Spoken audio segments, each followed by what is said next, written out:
Boa noite, muita paz para todos e todas. Uma alegria grande poder estar aqui de volta para essa convivência fraterna. Hoje, conforme o tema anunciado, vamos conversar sobre a ressurreição de Lázaro e ver o que é que o evangelista João, no capítulo 11, a partir do versículo 1 e seguintes, tem para nos dizer sobre a ressurreição de Lázaro. Eu não vou ler a passagem, porque ela é muito extensa, mas eu vou resumir daqui a pouquinho. Mas antes disso, é bom a gente ver alguns pontos que a doutrina espírita propõe para a gente, considerando alguns conceitos da doutrina. A gente ouve falar de morte, a gente ouve falar de ressurreição, a gente ouve falar de vida espiritual. Mas para quem não está habituado às letras espíritas, o que é que isto significa? Quando a gente diz que uma pessoa morreu biologicamente, significa, normalmente, que o seu tronco encefálico parou de funcionar. Já que existe outros tipos de morte, a morte cardíaca, a morte cerebral e assim por diante. Então, hoje, normalmente se define a pessoa como morta quando esse tronco cerebral deixa de funcionar como deve. Então, a gente diz que a pessoa morreu. No Espiritismo, a gente usa o termo desencarnou, desencarnação. E o que significa? A pessoa morre biologicamente, mas necessariamente não quer dizer que ela já desencarne. Então, o que é que caracteriza a desencarnação do espírito, juntamente com a sua morte biológica? É quando o espírito ele é desligado desse corpo mais denso. Isto porque toda vez quando o espírito reencarna, ele vai adentrando o corpo que vai se formando a partir do óvulo e do espermatozoide, que vai formar o zigoto, e todo aquele processo de divisão celular para formar um ser com trilhões e trilhões de células. E à medida que essas células vão se formando e o corpo vai se caracterizando e se intensificando cada vez mais na sua constituição, ocorre que o perispírito vai se embrenhando neste corpo e estabelece uma ligação desde o início da fecundação com ele. Daí a gente diz que uma criança nasce, ok? Quando ela deixa o ventre materno, mas isso vai estar concluído quando é cortado o cordão umbilical. Então, quando a alma desencarna, o que é que acontece com esse perispírito? O laço que une ele ao corpo físico, chamado de cordão fluídico, cordão de prata, também vai ser cortado. Aí a gente diz que desencarnou. Então, necessariamente, ter morrido biologicamente se falando, não significa que a alma já se desligou completamente daquele corpo físico. Daí porque Allan Kardec vai tratar desse assunto de uma forma abundante em toda a doutrina, mas no Livro dos Espíritos ele vai tratar também de um tema relacionado com a questão da morte, que é a catalepsia e a letargia. Isso porque tem tudo a ver com o fenômeno ocorrido com Lázaro. Daí, resumindo então a história de Lázaro, diz que Maria e Marta estavam tristes e manda avisar a Jesus, que se encontrava distante de Betânia, uns 40 quilômetros, de que o seu amigo Lázaro, irmão delas duas, estava enfermo. E os mensageiros foram ao encontro de Jesus. Passaram 2 dias viajando. Ao encontrá-lo, lhe dá então a notícia, conforme as irmãs haviam solicitado, e Jesus tranquilamente diz que essa doença não é para a morte. E continua ali na região onde estava pregando e curando por mais 2 dias. Até que ele então vira para os discípulos e diz assim, que era necessário voltar aos arredores de Jerusalém, pois Lázaro estava adormecido e era necessário que ele fosse despertado. E os discípulos estranham, se dorme, acordará, não precisará ir até lá. E ainda há pouco quiseram prender-te, matar-te, e voltas para lá. E Jesus se viu obrigado a afirmar que Lázaro estava morto e que ele ficava feliz que os discípulos lá não estivessem para que pudessem crer nele. É preciso que eu vá para que Lázaro então desperte. Um dos discípulos mais pessimistas, inclusive, chega a dizer, vamos nós também para morrermos com ele. E vão. E ao chegar em Betânia, nós vamos encontrar Marta indo ao encontro de Jesus ao saber da sua chegada. Ele diz chorosa, mestre, se aqui estivesses, meu irmão não teria morrido. Ao que Jesus simplesmente lhe diz, crê, porque ele viverá. E ela lhe responde, eu sei que ele viverá no dia da ressurreição da vida eterna, conforme a concepção da época. E Jesus afirma, eu sou a ressurreição e a vida, e todo aquele que crê em mim, mesmo que esteja morto, viverá. E nisso manda chamar a Maria, que se encontrava em casa com algumas pessoas vindas de outros arredores para visitá-la, para estar ali naquele momento, como ainda hoje a gente faz o velório das pessoas que falecem. E ao noticiar que Jesus a chamava, ela sai numa carreira e todos que ali estavam vai junto, pensando que ela tinha ido chorar no túmulo do irmão. E ao se aproximar de Jesus, Maria também diz, se aqui estivesses, meu irmão não teria padecido. E Jesus, mais uma vez, crê, porque eu sou a ressurreição e a vida. E pergunta, onde o puseram? Ao que então Marta lhe diz, mas Senhor, já cheira mal, faz 4 dias que está sepultado. E o sepultamento naquela época, naquela região, era feito em grutas, em cavernas. Colocava-se o defunto lá dentro e fechava com uma pedra, como o próprio túmulo de Jesus, que depois o corpo vai desaparecer, a pedra está mexida e a caverna completamente vazia. E aí levam Jesus até essa localidade, mesmo tendo dito que ele já cheirava mal porque fazia 4 dias que tinha sido sepultado, e Jesus ali se posiciona.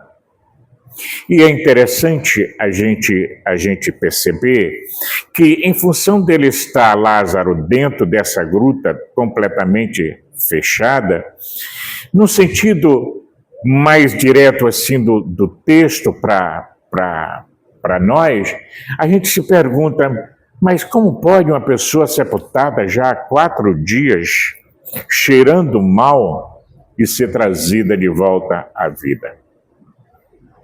Pode ser? Quem acha que pode, levante a mão.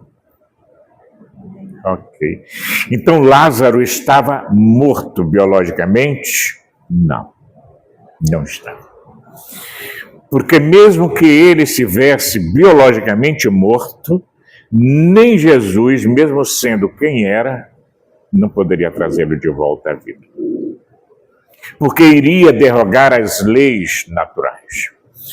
E aquilo que nós chamamos de milagre, no senso comum, para o Espiritismo, o milagre é um fenômeno que nós não conhecemos as causas. Nós não entendemos por que aquilo acontece, então dizemos que é um milagre. Porque precisaria Deus de criar suas leis e ao mesmo tempo estar ultrapassando-as ou violando-as para atender simplesmente aos seus desejos. Não funciona assim na percepção da doutrina espírita para nós. Então a gente afirma categoricamente que Lázaro biologicamente não estava morto. E estava o quê? 4 dias ali como se estivesse morto. E aí a gente conhece o fenômeno da catalepsia e da letargia, porque Kardec vai perguntar aos espíritos se é possível a alma desligada do corpo voltar a ocupá-lo. Ao que os espíritos respondem que absolutamente não, não é possível. Mas se há uma aparência de morte, o fenômeno é cataléptico ou letárgico, que foi o que aconteceu com Lázaro. Amélia Rodrigues, numa de suas obras, esclarece muito bem essa questão ao afirmar que Lázaro sofria de uma dermatose grave da pele. Não sabemos se era a lepra, que era uma doença muito comum à época. O fato que era uma doença grave na pele. E que, em função disso, entrou num determinado estado de vulnerabilidade, que 2 dias depois de Maria e Marta terem enviado os mensageiros a Jesus, ele vem a óbito na percepção delas e dos que estavam ali presentes, acompanhando o adoecimento de Lázaro. Ocorre que, nesse estado de catalepsia e de letargia, como estudado hoje pela medicina, a pessoa fica com as suas funções vitais bem diminuídas, ao ponto que alguns aqui lembram que antes você checava se a pessoa estava morta, se o coração estivesse batendo, se ela estivesse ainda respirando. Mas muitas vezes nós não conseguimos detectar o batimento cardíaco nem a respiração, mas hoje existem recursos para captar a presença da vida biológica naquele corpo. Então, quantas pessoas em determinados estados letárgicos pelo coma induzido, para poder aguardar o momento propício para o devido despertamento ou tratamento. Então, era muito comum as pessoas serem enterradas vivas.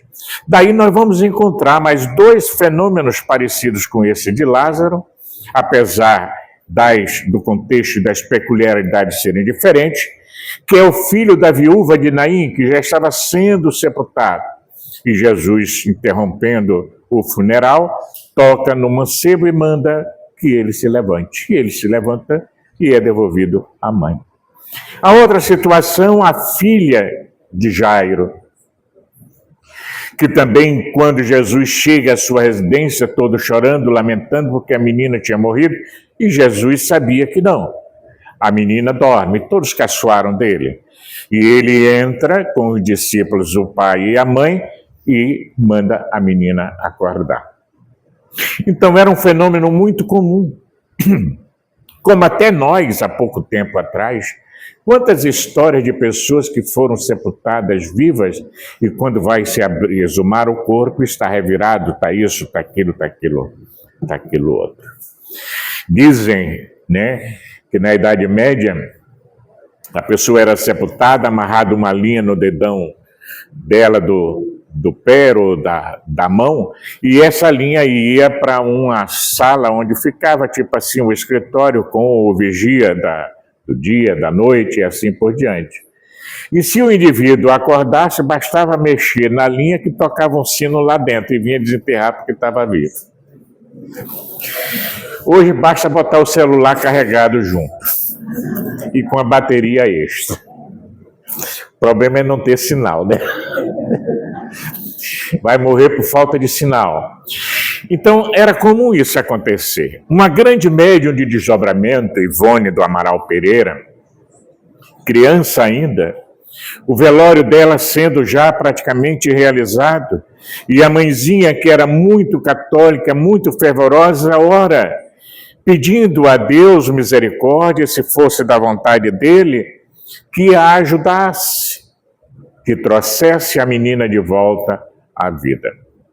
E de repente a menina acorda e se torna uma das maiores médiuns de desdobramento que nós conhecemos até os dias atuais.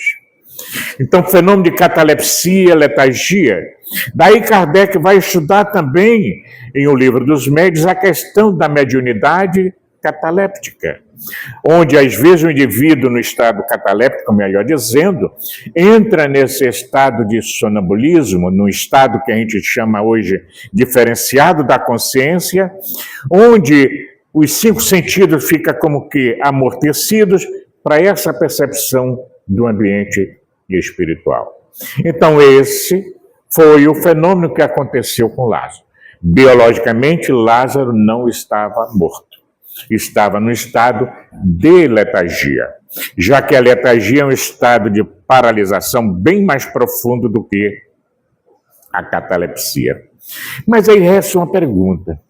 4 dias sepultado, e a irmã diz, olha, já cheira mal. Por que cheirava mal? É a Amélia Rodrigues que esclarece que, em função dessa dermatose grave da pele, e sendo sepultado como era hábito na época, a pessoa era envolvida em, como se fosse lençóis, em panos, como se fosse uma múmia. Então você imagine a pessoa com feridas na pele, aquele tecido em volta, 4 dias, num calor daquele, como era muito intenso na região, as feridas apodreciam e misturado com o tecido, tinha que cheirar mal. Hoje a própria medicina estuda a questão de pessoas que em vida exalam mau odor porque já vão realizando determinados estados de decomposição do corpo ainda em vida. Então nada de se estranhar. E por que essa informação de Amélia Rodrigues é importante? Porque ela está nos dando notícias do mundo espiritual para nós, porque aí toma-se conhecimento de fatos, de relatos, de quem viveu a experiência na época e que nós não temos acesso historicamente se falando. Só se sabe que Lázaro estava doente e morreu, e Jesus ressuscitou. Muito bem. Esse é o fenômeno, vamos dizer assim, uma análise mais literal do texto, porque cheirava mal, enterrado há 4 dias, não estava biologicamente morto, mas num estado letárgico. Ok. Mas o que nós gostaríamos de ressaltar nesta passagem é que, como diz o próprio Cristo, é preciso às vezes extrair o espírito da letra. Por quê? Porque para podermos entender determinadas passagens do Evangelho, nós necessitamos alargar a nossa visão, a nossa percepção sobre as coisas. Como nós vamos ler, como nós vamos perceber, como nós vamos entender aquilo que está diante de nós. E aí, essa passagem de Lázaro, tirando esse aspecto, entre aspas, miraculoso da ressurreição, é um simbolismo para um outro tipo de morte, um outro tipo de ressurreição. A passagem é rica de ensinos outros, que é o que nós desejamos comentar. Todos nós, na vida, em algum momento, nós nos sentimos presos, amarrados a situações difíceis, muitas vezes doenças, seja do corpo, seja do psiquismo, sofrimentos os mais diversos, provas e expiações intensas que muitas vezes paralisam a nossa mente, paralisam a nossa alma, paralisam a nossa vontade, paralisam a nossa emoção. E quem de nós não mais tem essas dificuldades? Daí porque é importante a gente considerar que Lázaro vivia um momento, em função da sua morte aparente, uma situação de paralisação. E vejamos o quadro. Dentro da caverna, escuridão, morte, Lázaro. Do lado de fora, Jesus e uma multidão, as duas irmãs chorosas, o sol pleno e Jesus representando ali a vida e a luz. Mas entre Jesus e Lázaro, a gente vê a presença de um grande obstáculo, a pedra que fechava a gruta. Lá dentro, Lázaro, cá fora, Jesus. E é interessante a gente observar que muitas vezes nós não sabemos lidar com o fenômeno da morte. E o Espiritismo vem em nosso socorro nos auxiliar naquilo que nós chamamos dentro da doutrina de educação para a morte. Eita, tem educação para morrer? Tem. Quem não lembra aquele caso de Chico Xavier pegando um avião, naqueles tempos que era uma beleza voar, né? E tá o aviãozinho ali lotado e de repente aquele sobe, desce, vai para lá, vem para cá e todo mundo começa a gritar que o avião vai cair e que vai morrer. E Chico ali, como um bom espírito, orando, vibrando e tudo mais, e todo mundo naquela gritaria desesperada porque o avião ia cair, todos iriam morrer, como era de hábito quando um avião cai, normalmente quase todos vêm a óbito. Mas aquilo foi contaminando todo mundo e aquela gritaria, aquela reza em voz alta, me ajuda minha mãe, me ajuda Jesus e tal, que Chico não se aguentou, começou a gritar também, minha mãezinha, me ajude, Nossa Senhora. Nisso ele vê Emmanuel entrar no avião. O espírito Emmanuel, que é o guia dele. Chico, o que é que está se passando? Como se ele não soubesse de nada. Mas como está se passando? Você não está vendo? Todo mundo está gritando, o avião vai cair, todo mundo vai morrer. Sente, Chico, está aí. Mas como e daí? Todos nós vamos morrer? Sim, Chico, como bom espírita, morra você com educação. Né? Porque já pensou o espírita morrer no desespero?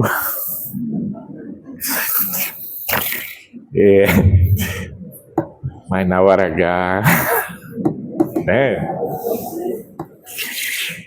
Aí lembra o Divaldo, quando vivo, que ele disse assim, Joana disse a ele uma vez, quando você tiver qualquer episódio físico que se vê fora do corpo e me vê, o senhor já desencarnou. Não é já morreu, não, já desencarnou. Ele aí tem o primeiro episódio cardíaco dele, ele teve vários, né? E aí vê aquela multidão, todo mundo ali tentando ressuscitar e tal, massagem, respiração, aquela coisa toda. Ele aí se lembra da fala de Joana e começa a procurar ela na multidão. Não a viu. Ah, então eu ainda estou vivo no corpo. De tal forma que, diante dessa realidade, o que é que acontece? Jesus vai sempre convocar aqueles que estão à sua volta para ajudá-lo, em vários momentos do Evangelho. Olha aquele momento da multiplicação dos pães. Mestre, era aquela multidão, segundo os Evangelhos, milhares de pessoas. O pessoal está com fome. E Jesus, e eu com isso? Como se ele dissesse, estou dando alimento da alma, vocês ainda querem que eu dê o alimento do corpo? Mas, na verdade, o que é que ocorre? Eles insistem, as pessoas estão famintas. Olha a pergunta que Jesus faz. O que tendes? 2 pães, 5 peixes, e aí faz a multiplicação. Mas veja, ele poderia fazer diretamente a multiplicação? Poderia, mas ele convoca os que estavam presentes para ajudar no processo. O que é que vocês têm para dar?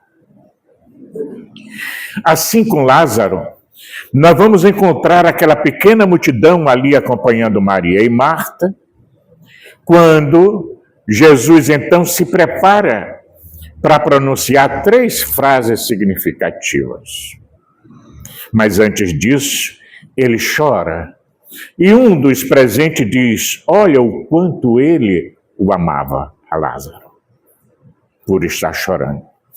E às vezes alguns estranham Jesus sendo quem era, governador espiritual do planeta, espírito puro chorando numa circunstância daquela. Por quê?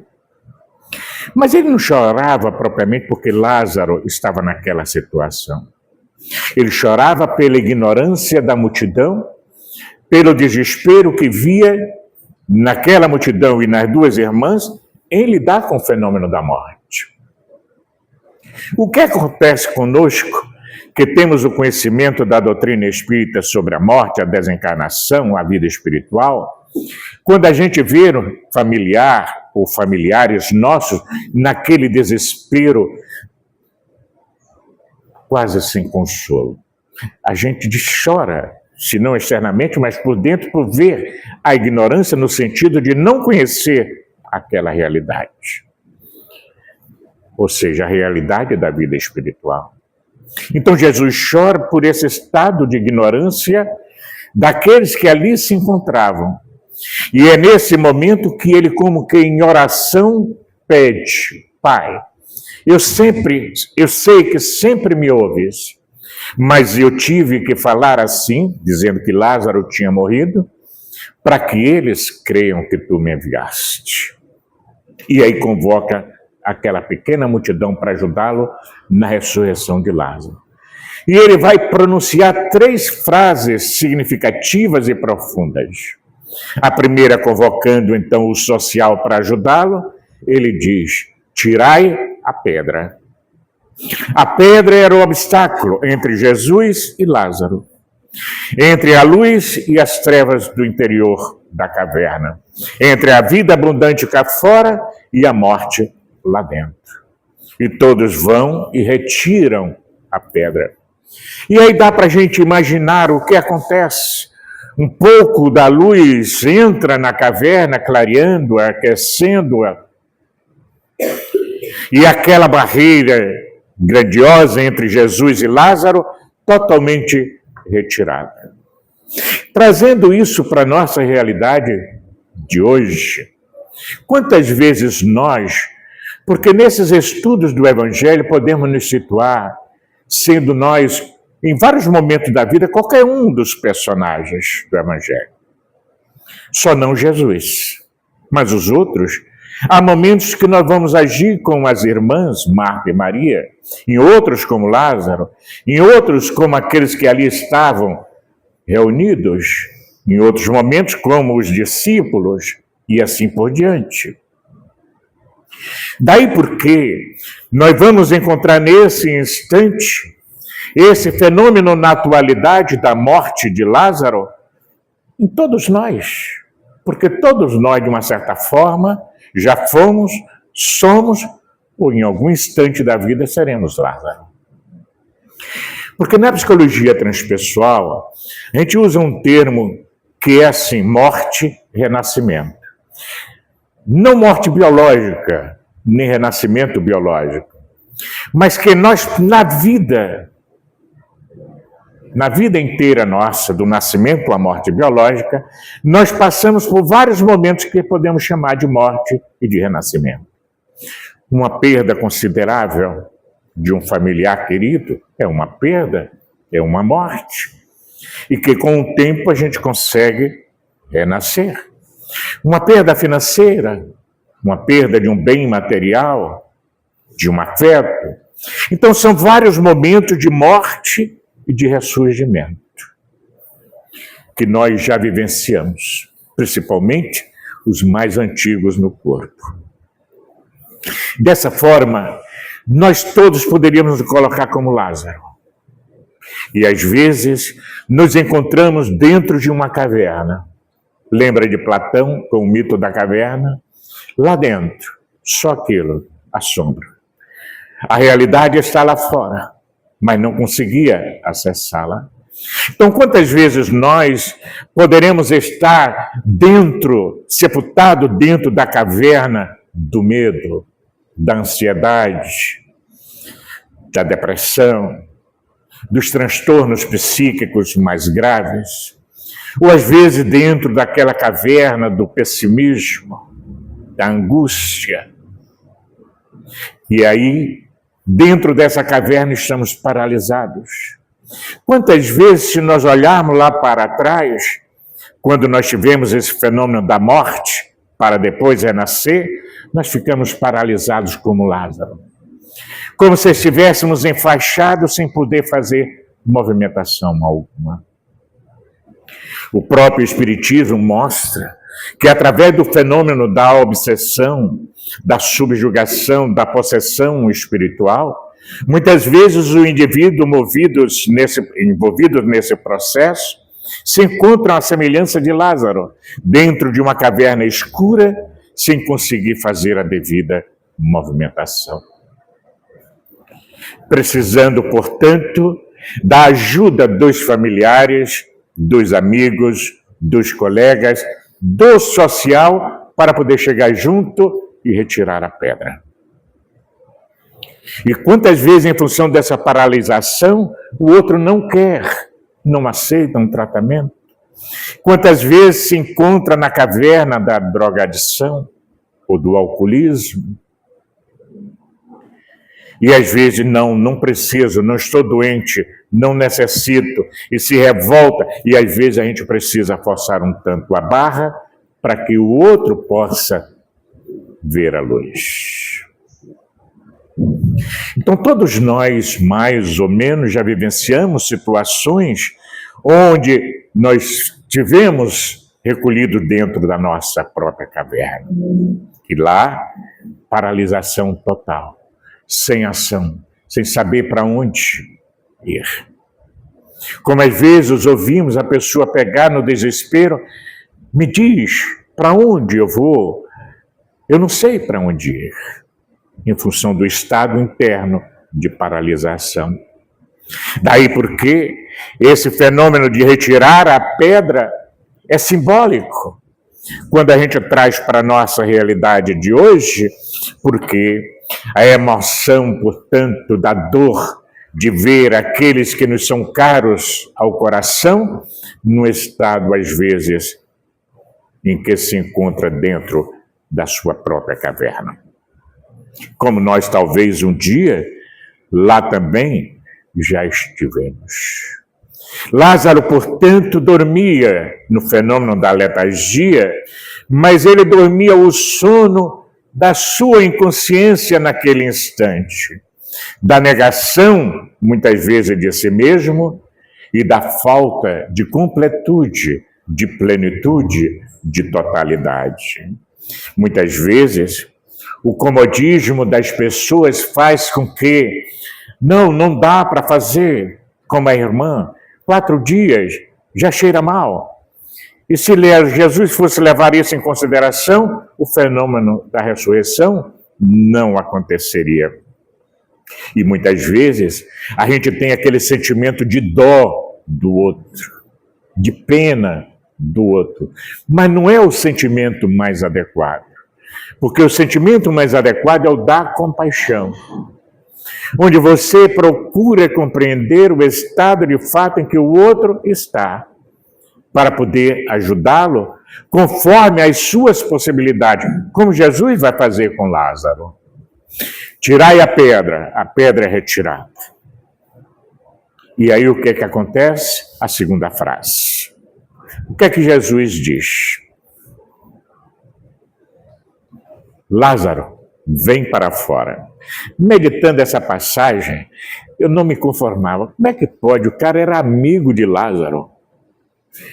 Era um amigo íntimo, muito querido de Lázaro e vice-versa. E numa situação daquela, o que é que nós faríamos? Correríamos lá para dentro para pegar o morto e trazer para cá para fora. Não é? Não é? A lógica é nessa. Mas olha Jesus, sabendo que ele está lá todo enfaixado, imobilizado. Lázaro, vem para fora. Como? É mostrando que cada um tem que fazer o seu próprio esforço para a autoiluminação. Os amigos ajudaram a tirar a pedra. Jesus dá o comando. Lázaro já ouve. Vem! Você precisa agora fazer uma movimentação. É como outro dia, numa outra casa, alguém chegou para nós assim de uma forma muito, muito próxima, muito querida, e nos perguntou: tem uma dúvida? Uma mãe pode fazer um tratamento no lugar do filho ou da filha? Não, não pode. Aprendemos no Espiritismo que a gente pode vibrar pelo outro. Existem as preces intercessórias. Você se beneficiando da energia do passe da água magnetizada, você conduz esse benefício para o seu ente querido de uma certa forma? Sim, pela sua própria transformação, pela sua própria energia. Mas você não pode fazer o tratamento pelo outro. Assim como se o médico diz: olha, precisa tomar essa medicação 3 vezes ao dia. Você pode tomar a medicação no lugar da filha? Não pode. Porque o outro precisa fazer um esforço, precisa fazer uma movimentação. E é tão interessante, já falei de outras vezes aqui, que Jesus intensifica muito isso, esse conceito. Vinde a mim todos vós que estáis cansados e aflitos, que eu vos aliviarei. Mas para ter alívio precisa ir até ele, precisa se movimentar. Há sempre essa movimentação na escura de Jesus. Levanta-te e anda. Você precisa se levantar para andar. Mas não é só levantar e andar fisicamente. Porque às vezes a gente está andando, nos movimentando fisicamente, mas por dentro, como é que nós estamos? Estirados no desânimo, no desassossego. Lázaro vem para fora. E Lázaro, saltitando, vem todo enfaixado. E cá fora se beneficia daquela luz do sol intensa e daquele magnetismo poderoso do Cristo enviado para ele. Porque o que é que aconteceu com ele? Lázaro lá dentro, na letargia, a sua alma estava por um fio para desligar-se do corpo. Jesus, ao dar o comando, vem para fora, lhe manda magnetismo, energia vital, fazendo com que ele retomasse a vida no corpo. Mas Lázaro vem, todo enfaixado, e todos ali atônitos olhando. E o que é que Jesus faz? A terceira frase. Convocando de novo o social para ajudá-lo. Desatai-o e deixai-o ir. Quantas vezes nós que estamos aqui, ou alguns de nós, chegamos à casa espírita, alguém tirou a pedra que nos impedia de ouvir a voz de comando. E aí um dia ouvimos a voz chamando-nos pelo nome: vem para fora. E nós vimos. Estamos aqui. Tomamos o passe, bebemos água fluidificada, lemos um bom livro, fazemos desobsessão, fazemos curso disso, daquilo outro. Mas quantas vezes a gente se encontra assim meio enfaixado, meio múmia? Ou eu estou viajando? Né? Mesmo nós que já estamos acordando, tem horas que parece tão difícil, né? Que aí a gente vai lá para dentro de uma caverna, a caverna do desânimo. Porque é para algum desanimador ser cristão, ser espírita cristão, como diz Kardec. Por quê? Porque realmente é desafiador, porque parece que a gente está remando contra a maré. Mas é o desafio de você ser bom no mundo aonde ainda predomina os maus. Mas está mudando. A anunciação está feita para o mundo de regeneração. E eu acho que nós que estamos aqui não vamos pegar ele ainda não, viu? A gente vai para lá para o mundo espiritual e depois a gente volta para então ver a coisa começando, né? Porque as previsões é que até 2050 vai ser muita dor, muito sofrimento, muitas lágrimas, para a coisa então começar a ir clareando. Meu Deus, até 2050, nós que já está de cabelo branco, é complicado, né? A não ser aqueles que têm pintado. Mas que a gente pode dar uma disfarçada e pintar também. Mas diante dessa realidade, quando Jesus convoca, desatai-o e deixai-o ir, é porque nesse processo nosso de evolução e de aprendizagem, os nós estão sendo desfeitos. Nós estamos nos desfazendo desses panos, simbolicamente, que ainda nos impede de alçar voo, de caminhar com mais segurança. Daí, às vezes, o desânimo, até porque a gente não está conseguindo na velocidade que a gente gostaria de conseguir. Mas gostamos de ver sempre assim. Se a gente olha para frente, e nós precisamos de muita estrada para chegar aonde a gente almeja chegar, a gente não pode perder de vista de olhar para trás e ver onde a gente estava e onde nós estamos hoje. A gente quer dizer com isso que aqueles que são mais antigos aqui na doutrina, onde estava há 1 ano atrás, há 6 meses atrás, há 2 anos, 5 anos, 10 anos? Tem gente que mumifica e cristaliza e fica no mesmo. Mas na maioria das vezes, estamos diferentes. Estamos um pouquinho melhor. E a gente melhora de tal forma que quando a gente começa a frequentar o Cristo Consolador e vai melhorando a percepção, a energia, ele vai ficando mais calmo, mais sereno, aí os familiares começam, você está diferente depois que foi para esse negócio do Cristo Consolador? O que é que tem lá que você está mais calmo? Está mais evoluído e nem sabe do texto a metade. Mas é a verdade, porque é uma escadinha. Tem quem esteja acima de nós e tem quem esteja atrás de nós. Não é que nós sejamos melhores do que ninguém ou mais evoluídos do que ninguém, mas em determinados aspectos nós já melhoramos. É como uma pessoa me disse uma vez, em casa eu xingo minha mãe, xingo meu pai, xingo meus irmãos, isso e aquilo. Então, depois de 4 anos na doutrina espírita, aprendendo mais isso, mais aquilo outro e tal, já não estou xingando mais. Só penso em xingar, graças a Deus. E dessa forma, a gente vê que o simbolismo da mensagem da ressurreição de Lázaro vem para nós, nesse momento atual, de largas dores, de grandes dificuldades, para poder, então, nos sinalizar com a possibilidade de sair da caverna onde nós nos encontramos, ou nos desenfaixarmos das faixas que ainda nos prendem à retaguarda. Que possamos meditar na mensagem e que Jesus nos abençoe. Muita paz.